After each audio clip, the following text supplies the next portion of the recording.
It was a quiet Sunday afternoon, the kind he used to enjoy. But this one felt different. He wasn't filming. He wasn't editing. He just sat there, staring at his phone. A notification lit up the screen.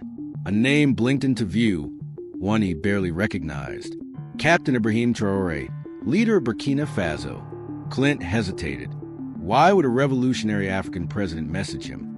Curious, he opened it. As his eyes moved across the screen, his face shifted from confusion to disbelief to something deeper. His hand trembled, his lips pressed tight. Then, something no one had ever seen on camera. Clint Eastwood's eyes filled with tears. The room was still. He blinked, but the tears didn't stop. Then he whispered, so softly it was barely audible. How did he know? Before he could finish the thought, he stood up, walked to his desk, and hit record on his phone. Whatever he had just read was about to change everything, and the world was about to find out. The video Clint Eastwood recorded that day was never meant to go public. At least, not that day. He sat in front of the camera. His legendary voice was softer than usual. "This message is from a man I've never met," Clint said, holding up his phone. But he knew something no one else did. Then he read it aloud. It was a translated voice note and letter from Captain Ibrahim Traoré, a message of gratitude.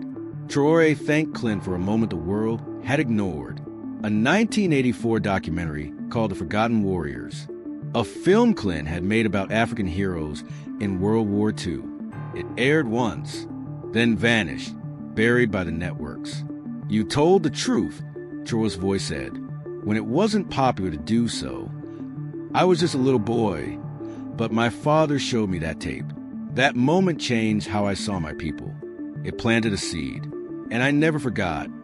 Clint paused. His face tightened. Then he said something that sent chills across the internet. "I thought no one ever saw that film. Not even the studio cared. But this man, this leader, remembered." And with that, Clint Eastwood cried. The video went viral in under an hour. Millions watched. But one question echoed everywhere. What was the full story behind the message? 3 days later, the answer came. The official page of the Burkina Faso government posted a photo, black and white. A young boy, barefoot, sitting cross-legged on a dirt floor, eyes wide, locked on a small TV screen. The caption read, "Ibrahim, 1985, watching The Forgotten Warriors with his father." The internet exploded. That's Traoré. He was just a child. This is real. In the photo, little Ibrahim's eyes were bright and focused. Beside him, his father, a weathered man with deep lines in his face. He was holding back tears. No one knew that this was the moment a lost documentary had sparked a revolutionary spirit. And Clint Eastwood, who thought no one had cared, had just discovered he helped shape history. His voice echoed in the minds of millions. How did he know? Clint Eastwood couldn't sleep. He sat by the fireplace that night, staring at the flames, his phone in his hand, rereading Traoré's message. Again and again, one paragraph haunted him. "My father told me, one day you'll meet the man who showed you we matter. When you do, thank him for me, because I won't be there." Clint's hand shook. Memories rushed back. His own father, forgotten projects. That one documentary in 1984. Network said it was too raw, too African. No one wanted it. But Clint made it anyway. He never knew a boy in Burkina Faso would grow into a leader because of it. He whispered, barely audible, "Did I really matter that much to someone like him?" Tears filled his eyes again. But this time, they weren't tears of grief. They were tears of realization. 2 days later, another video appeared. This time, from Captain Ibrahim Traoré himself. No production, no theatrics, just a quiet room in Ouagadougou, the flag of Burkina Faso behind him. His voice was calm. "Mr. Eastwood," he began, "when I was 9, my father and I watched your documentary in a crowded classroom. The only TV in the village was wheeled in. I still remember your voice, telling the story of forgotten African soldiers who fought in wars they didn't start. He paused, struggling. My father never cried, Traoré said. But that night he did. He said, the world may not see us, but this man does. Then came the line that shattered hearts. 2 weeks later, my father died during the famine. I buried him with a photo of that TV screen in his hands. Millions who watched were silent, stunned, weeping. And at the end, Traoré looked straight into the camera. Mr. Eastwood, I am who I am because of you. The world had never heard anything like it. Clint Eastwood sat alone again. This time, the tears came freely. He opened a drawer he hadn't touched in decades. Inside, an envelope, yellowed, fragile. A letter he wrote to himself in 1984 after finishing The Forgotten Warriors. No one will care about this. No one will watch.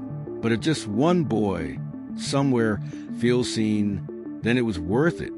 He had never shown it to anyone. It sat untouched for 40 years. Until now, with Traoré's words still echoing in his mind. Clint placed a letter beside his laptop. Then he began to type. A reply from the heart.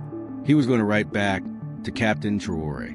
But Clint had no idea that the next twist in this story would not come from Africa. It would come from Washington, D.C., from a U.S. senator who had been watching everything unfold and who held a shocking secret, one that would turn the entire story upside down. A news clip leaked to the press sent shockwaves across the internet. It showed a much younger U.S. Senator, Joseph Redmond, back in 1985, holding up a VHS tape. This film, he said gravely, portrays African soldiers as heroes. It's not in America's best interest to air it widely. That film was The Forgotten Warriors, Clint Eastwood's suppressed documentary. The resurfaced footage went viral. People were furious. Why was this film buried? Why had the truth been silenced? But it wasn't the clip that stunned the world. It was what happened next. Senator Redmond, now 82 and long retired, released a shaky apology video. Clint, I was wrong, he said. We silenced something powerful, and I've lived with that regret ever since. Then his voice cracked. That little boy in BurkinaFaso, he became more courageous than any of us. Suddenly, Clint's forgotten documentary wasn't just a film. It was a suppressed truth. And now, the world wanted justice. Global news networks dug into the past. Burkina Faso's national television aired The Forgotten Warriors in full. For the first time since the 1980s, cafes, classrooms, and homes were filled with people watching in stunned silence. Many cried. Young children in Ouagadougou turned to their parents and asked, why did we ever see this before? In one viral clip, an elderly war veteran, one I'm missing, walking with a cane, watched the screen and whispered, I thought we were forgotten. Meanwhile, in Los Angeles, Clint Eastwood was invited to a surprise live interview. What he didn't know was who was waiting for him on the video call. Captain Ibrahim Traoré, live from Ouagadougou. The moment their eyes met, the room fell silent. Clint's voice cracked. You're real. Traoré nodded. Because you believed in truth when it wasn't popular. The call lasted just 4 minutes, but the entire studio was in tears. Something deeper was building, and Clint hadn't even seen the second half of Traoré's message yet. That evening, Clint returned home. There, waiting at his door, was a small envelope, hand-delivered by a quiet Burkinabe diplomat. Inside, a folded sheet of paper. The handwriting, familiar. Part 2 of Traoré's letter. As Clint opened it, the words stopped him cold. Clint, there's something I've never told anyone. The day my father died, he whispered, if you ever meet this man, tell him he gave me back my pride before I left this world. Clint's hands trembled. He sat down, then read on. When I took office, I visited the graveyard where my father rests. I played your documentary from my phone and let it echo through the dust and wind. I wanted him to hear your voice again. Clint covered his face and wept harder than he had in years. For decades, he thought The Forgotten Warriors was a failure, erased, but now he understood it had restored a dying man's dignity and raised a boy into a revolutionary. And still, the most shocking part was yet to come. That night, Clint couldn't sleep. His mind returned again and again to Traoré's words. "You gave my father back his pride." Just before dawn, he walked into his garage. He opened a dusty sealed box, untouched for decades. Inside was a leather-bound notebook, his personal journal from 1985, when he filmed in West Africa. He flipped through its yellowed pages until he froze. BurkinaFaso, April 14th. Met a soldier who said, "Tell your people we exist." He handed me a medal. I promised I'd return it to his son if he passed. Clint's mouth went dry. He still had the medal. And now, he knew who the soldier was. Traoré's father. He had kept that medal for 40 years, never knowing where to send it. Now the weight was unbearable. This wasn't just about closure. It was about keeping a promise to the dead. At dawn, Clint called his team. He canceled meetings, postponed interviews, booked a flight. Destination: Ouagadougou, Burkina Faso. The news exploded worldwide. A Hollywood legend flying to Africa. But Clint didn't go for the press. He went to deliver the medal. When he arrived, cameras captured a surreal sight. Clint Eastwood, walking across the red earth, clutching a faded piece of history. At the foot of the presidential palace steps, Traoré waited. They shook hands, firmly, silently. Then Clint placed a medal into Traoré's hands. The captain looked down and whispered, "He wore this the day he died." Nearby, a group of school children began singing, an old liberation song Clint had recorded in the documentary. Clint's lips quivered. He turned to them, placed a hand on his heart, and said, "I didn't forget you." Then Traoré said something that stunned the world. America made Clint a legend, but Africa made him a witness. Back in Los Angeles, Clint's team began combing through archives to create a tribute reel for his visit. What they found shocked everyone. An unreleased film canister, long mislabeled. Inside, footage of Traoré's father on a battlefield, cradling a wounded child. He whispered, "One day, my son will lead this land, and may he never forget who bled for it." Clint had never seen this footage. It had been lost for decades. They edited the clip, juxtaposing it with modern-day scenes from Burkina Faso, then premiered it at a UN Global Press event. People around the world watched in silence, not just because of the war footage, but because of the haunting parallel. A father's dying words, becoming his son's living mission. When the video ended, Captain Ibrahim Traoré walked the stage.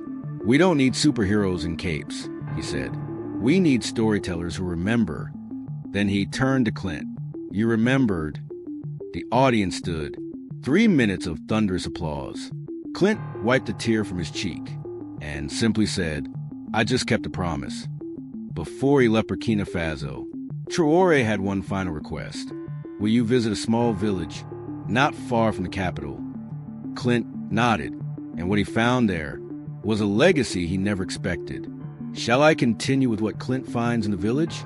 In a sunlit clay hut, surrounded by silence and memory, sat an old blind woman named Mabra, once a nurse during the Liberation War, now forgotten by the world, but not by history. When Clint Eastwood entered, he knelt gently beside her. She reached out, her fingers searching, then softly touched his face. "You are the man from the camera," she said, "the one who filmed the fire." Even without sight, she remembered him. She felt the moment like a scar on time. Then she whispered something that left Clint breathless. "Your camera gave us dignity. We had nothing. But when we saw you watching, we stood taller. My son died the night after you filmed. His last words were, 'At least now the world will see us.'" Clint's eyes filled with tears. Then Mabra reached into her tattered cloth bag and pulled out a faded photograph. Clint Eastwood, 1985, standing among Burkinabe soldiers. She had kept it all these years, a relic of being seen. Clint could barely speak. This wasn't just a visit. It was a homecoming of the soul. And for the first time, he realized, I didn't come here to give something back. I came because they never left me.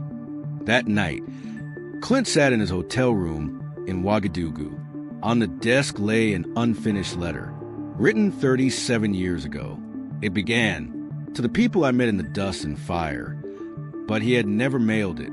He hadn't known where to send it. Now, with trembling hands, he finished it. "You showed me courage when the world wasn't watching. You taught me sacrifice when no one would say thank you. I left your soil, but your spirit never left mine." He sealed it in an envelope and handed it to Traoré the next morning.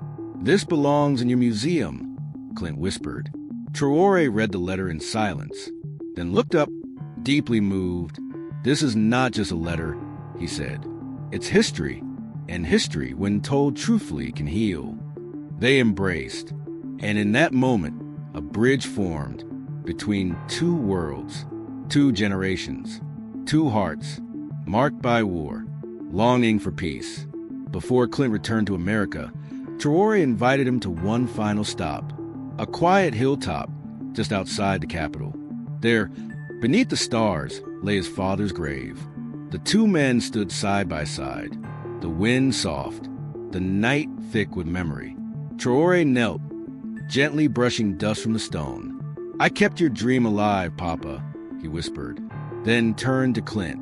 He used to say, "A man who holds a camera must also carry a conscience. I think that's what he saw in you." Clint's voice cracked. "He saw more in me than I ever saw in myself." They lit a small lantern and placed it by the grave. Down the hill, villagers began gathering, holding candles. Then, without warning, a chorus of voices rose into the sky, a song from the Revolution, a song Clint had heard decades ago while filming. Tears rolled down his face. This wasn't just farewell, it was forgiveness, redemption, and a moment no camera could truly capture. Clint knew then, "I came because of a message, but I'm leaving with something deeper, a second chance at meaning." The next morning, just before his flight, Traoré handed Clint a small wooden box. Inside, a handwritten note and a USB stick. "Play this." The note read, "When you're home and not alone." Back in California, Clint waited until his children and grandchildren gathered at his ranch. He told them nothing, just inserted the USB and pressed play. On screen appeared Traoré. No flags, no press, just a man speaking to family. "To the Eastwood family, I want to thank you, not for Clint's fame, but because once, during a time of fire and fear, he gave my people a reason to believe we mattered. Your father didn't just capture a war, he captured our humanity, and that never fades." Tears flowed silently. Even Clint's eldest son lowered his head, overcome. The video ended with one final sentence. "A man is remembered not for what he builds, but for what he awakens." No one spoke. Clint stood, looked out at the quiet hills, and whispered, "That's the message the world was never ready to hear." Until now. A week later, Clint was invited to a U.S. late-night show. He hesitated, until his daughter gently said, "Dad, maybe it's time America sees what you saw." The segment began lightly. Films, stories, laughter. Then the host leaned forward. "Clint, can you tell us about the message from Captain Ibrahim Traoré?" The room went quiet. Clint reached into his coat pocket and pulled out the letter, the very first one, the one that had made him weep. His voice trembled as he read. "Dear Clint, my mother once told me, we fight not to win, but so our children won't have to. What you filmed in 1985 helped plant the seed of our freedom. You made our suffering visible. This is not just thanks. This is closure." By the time Clint finished, even the host was wiping his eyes. "I've interviewed 1,000 celebrities," he said, "but I've never felt anything like this." That night, millions watched. But something more powerful than views happened. People started searching. Traoré, BurkinaFaso, the revolution, and for once, the world paused to listen. Months passed. Then one crisp morning, Clint stood on a quiet hill in California. In his hands, a small wooden cross. For Yakuba, a Burkinabe boy killed during the revolution. A boy whose story Clint had never forgotten. He planted the cross beneath an old oak tree and whispered, "You mattered." Behind him stood his grandchildren, each holding a candle. The flame of remembrance had crossed continents. Later that day, Clint's phone buzzed. A video call.